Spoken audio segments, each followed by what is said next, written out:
All right, ladies and gentlemen, boys and girls, welcome back. It is me, Dave, the Real Music Observer, observing real music in real time for real people just like you and just like me.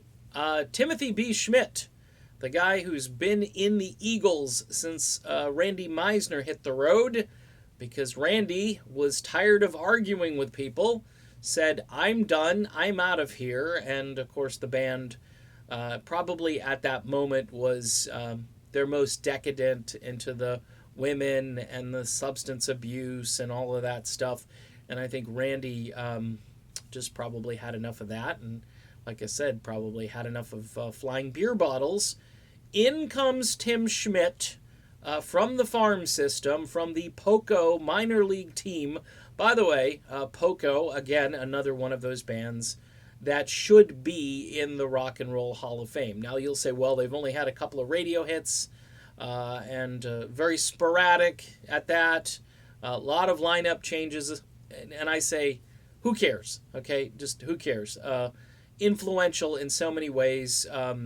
Set really the standard for country rock coming out of the late 1960s. A stellar, if you want to just induct the original lineup into the hall, I'm sort of okay with that, although I do think that Paul Cotton, the guitar player who replaced Jim Messina, should be in there, and then that Mach 2 Poco lineup where you have Schmidt and you have, it's kind of an in-between lineup, and then the Mach 3 lineup comes in and really hits a home run on Legend and Under the Gun and those albums where they actually do get some commercial airplay. Then, of course, they have a comeback album called Legacy, which shows up later in the late 80s that Richard Marx was involved in. In any event, Tim Schmidt, I think, is a guy who would probably rather not be in the Eagles these days. I just have a hunch that the guy is probably bored. When he gets a chance, I just saw him doing a gig with Richie Furay as Poco celebrates their 50th.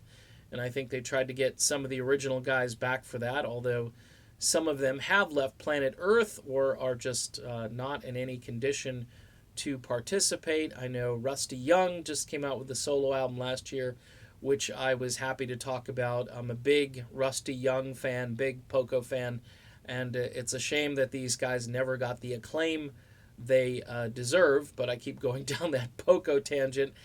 Tim recorded, I think, not too long ago with Firefall. They did a cover of Spirit's Nature's Way. Hopefully no lawsuits will be filed against Firefall. I'm just kidding. Nature's Way, of course, is it's a pure cover. It's not like they plagiarized and made a new song. But Tim is a guy, I think, who wants to just hang out at the smaller venues, play country rock with the groups that he kind of grew up listening to, or at least was a part of during the 70s. And I think that's really where his roots are. Besides, the Eagles have Vince Gill now, so they don't really need Tim Schmidt. And Vince is the star power. How many people in the country know the name Timothy B. Schmidt? And how many people know the name Vince Gill?